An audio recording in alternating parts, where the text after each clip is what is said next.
INS Vikrant नौसेना में शामिल हो चुका है। प्रधानमंत्री नरेंद्र मोदी ने पहले स्वदेशी एयरक्राफ्ट कैरियर को भारतीय नौसेना में शामिल कर दिया है। उन्होंने इसे रक्षा क्षेत्र में आत्मनिर्भर बनने में भारत के प्रयासों के लिए ऐतिहासिक दिन बताया है। कोचीन शिपयार्ड में आयोजित इस भव्य आयोजन में रक्षा मंत्री राजनाथ सिंह, शिपिंग मंत्री सर्बानंद सोनोवाल, राज्यपाल आरिफ मोहम्मद खान, मुख्यमंत्री पिनराई विजयन, एर्नाकुलम सांसद हीबी एडन, नौसेना प्रमुख एडमिरल आर हरिकुमार सहित कई वरिष्ठ अधिकारी शामिल हुए। इस समारोह में पहुंचे पीएम मोदी को गार्ड ऑफ ऑनर दिया गया। इस मौके पर उन्होंने कहा कि यह हर भारतीय का मान स्वाभिमान बढ़ाने वाला अवसर है। पीएम ने कहा, आज केरल के समुद्री तट पर हर भारतवासी एक नए भविष्य के सूर्योदय का साक्षी बन रहा है। आईएनएस विक्रांत पर हो रहा ये आयोजन विश्व क्षितिज पर भारत के बुलंद होते हौसलों का हुंकार है। साथ ही पीएम ने कहा, विक्रांत विशाल है, विराट है, विहंगम है, विक्रांत विशिष्ट है, विक्रांत विशेष भी है। विक्रांत केवल एक युद्धपोत नहीं है, ये 21वीं सदी के भारत के परिश्रम, प्रतिभा, प्रभाव और प्रतिबद्धता का प्रमाण है। उन्होंने कहा, यदि लक्ष्य दुरंत है, यात्राएं दिगंत है, समुद्र और चुनौतियां अनंत है, तो भारत का उत्तर है विक्रांत। आज़ादी के अमृत महोत्सव का अतुलनीय अमृत है विक्रांत। आत्मनिर्भर होते भारत का अद्वितीय प्रतिबिंब है विक्रांत। 20,000 करोड़ रुपए की लागत से तैयार हुआ आईएनएस विक्रांत 262 मीटर लंबा और 62 मीटर चौड़ा है। इस लिहाज से इसके फ्लाइट डेक का आकार फुटबॉल के 2 मैदानों के बराबर हो जाता है। यह वाहक एक 28 नॉट्स की अधिकतम रफ्तार के साथ एक बार में 7,500 नॉटिकल मील, करीब 14,000 किमी की दूरी तय कर सकता है। भारत के समुद्री इतिहास में देश में तैयार हुआ यह पहला इतना विशाल जहाज है।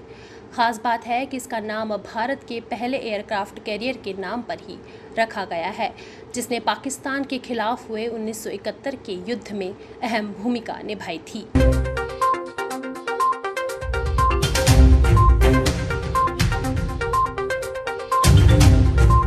आईएनएस विक्रांत के हर भाग की अपनी एक खूबी है, एक ताकत है, अपनी एक विकास यात्रा भी है। ये स्वदेशी सामर्थ्य, स्वदेशी संसाधन और स्वदेशी कौशल का प्रतीक है। इसके एयरबेस में जो स्टील लगी है, वो स्टील भी स्वदेशी है। ये स्टील डीआरडीओ के वैज्ञानिकों ने विकसित किया, भारत की कंपनियों ने प्रोड्यूस किया।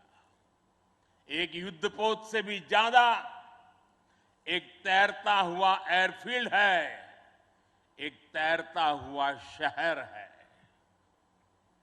इसमें जितनी बिजली पैदा होती है, उससे 5,000 घरों को रोशन किया जा सकता है। इसका फ्लाइट डेक भी 2 फुटबॉल ग्राउंड के बराबर है। विक्रांत में जितने केबल्स और वायर्स इस्तेमाल हुए हैं, वो कोची से शुरू हो तो काशी तक पहुंच सकते हैं।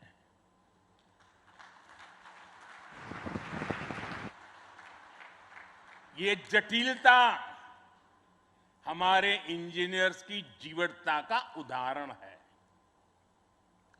मेगा इंजीनियरिंग से लेकर नैनो सर्किट्स तक पहले जो भारत के लिए अकल्पनीय था, वो हकीकत में बदल रहा है। बेल एंड पॉपअप प्रस्तुत करता है दिवाली गाला एग्जीबिशन। दिनांक 1 से 2 अक्टूबर 2022। स्थान होटल मानसिंह पैलेस अजमेर। समय सुबह 9 बजे से रात 9 बजे तक। तो तुरंत बुकिंग के लिए आज ही संपर्क करें 9928081230, 7728019100, 9599038637।